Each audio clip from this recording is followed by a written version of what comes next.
Perkenalkan, saya Rizda Aulia Khairani dan teman saya Alia Dila Afifa dan juga Nabila Salis Hanifah. Kami dari kelas FM23D akan mempresentasikan mengenai penyakit osteoporosis. Kepada Nabila Salis Hanifah dipersilakan untuk menjelaskan mengenai apa itu osteoporosis. Definisi osteoporosis. Osteoporosis berasal dari kata osteo dan porous.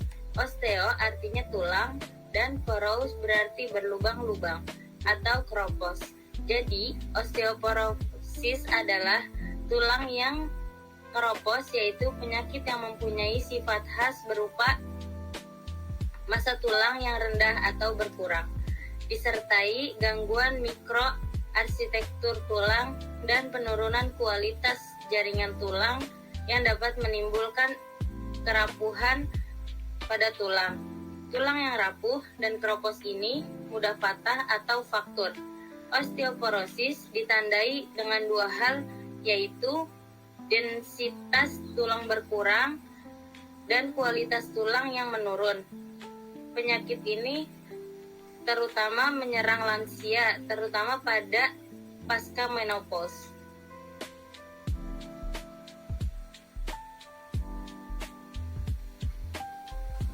Epidemiologi.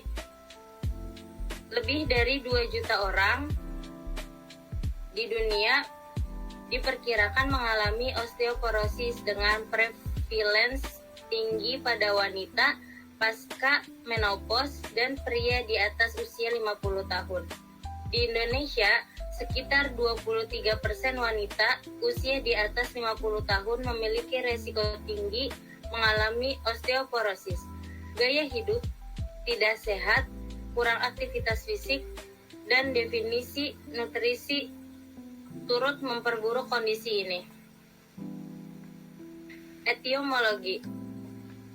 Osteoporosis dapat disebabkan oleh faktor primer seperti menopause dan penuaan, serta faktor sekunder seperti penyakit kronis dan penggunaan obat tertentu.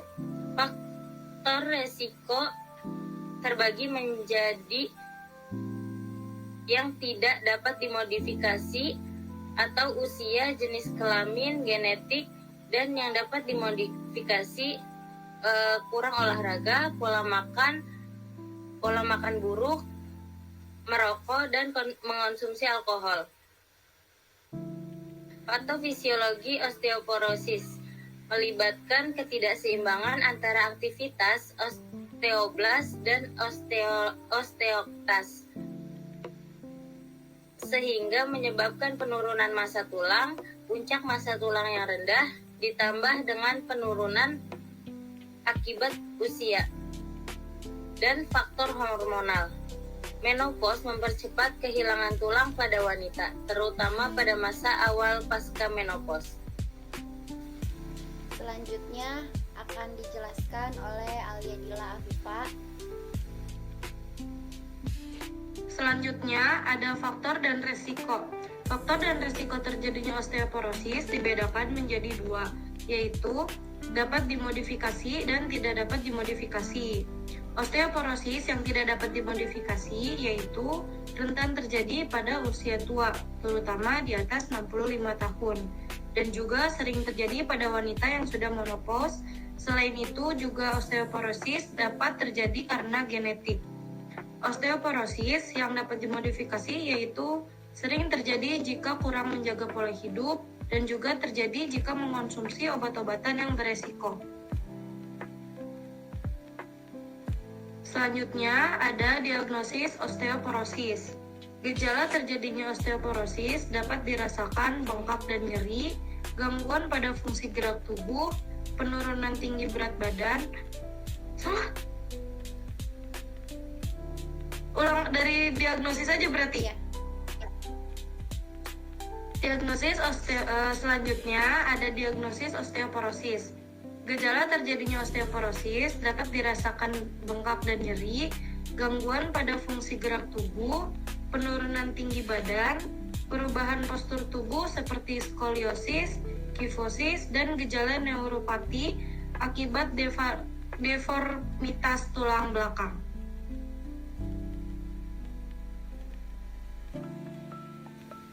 Selanjutnya akan saya lanjutkan mengenai terapi osteoporosis. Terapi tersebut terdiri dari terapi farmakologi dan terapi non-farmakologi. Yang pertama ada terapi farmakologi, yaitu pasien harus mendapatkan asupan kalsium, vitamin D, obat yang sering digunakan untuk mencegah patah tulang golongan biosfonat seperti tiludronat, etidronat, dan famidronat. Kemudian terapi non-farmakologinya mengenai pasien penderita osteoporosis dapat mengkonsumsi makanan yang sehat dan seimbang, kaya serat, rendah lemak. Kemudian olahraga secara teratur, merubah gaya hidup yang sehat seperti menghindari rokok, tidak mengkonsumsi minuman beralkohol dan kafein. Lalu ada pencegahan untuk osteoporosis. Untuk mencegah terjadinya osteoporosis, ada beberapa langkah yang dapat dilakukan, yaitu mencukupi asupan kalsium, mencukupi asupan vitamin D melalui paparan sinar matahari pagi atau sore. Sinar matahari akan mengubah provitamin D yang ada di bawah kulit menjadi vitamin D. Hidup aktif dengan cara melakukan aktivitas fisik dengan prinsip pembebanan terhadap tulang dengan bentuk perbanyak jalan.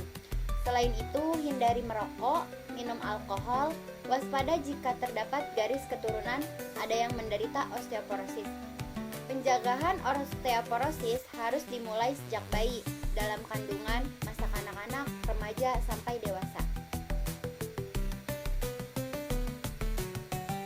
Setelah menjelaskan mengenai apa itu osteoporosis dan beberapa pencegahannya, juga diagnosis lainnya, dapat disimpulkan yaitu osteoporosis merupakan kondisi pengeroposan tulang akibat ketidakseimbangan antara pembentukan dan penghancuran tulang yang rentan terjadi pada usia tua, umumnya wanita yang sudah mengalami menopause. Osteoporosis pencegahannya dapat dilakukan sejak dini melalui edukasi gaya hidup sehat serta penanganan medis yang tepat.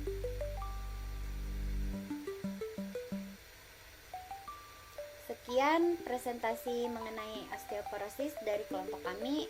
Kurang lebihnya mohon maaf. Wabillahi taufiq wal hidayah. Wassalamualaikum warahmatullahi wabarakatuh.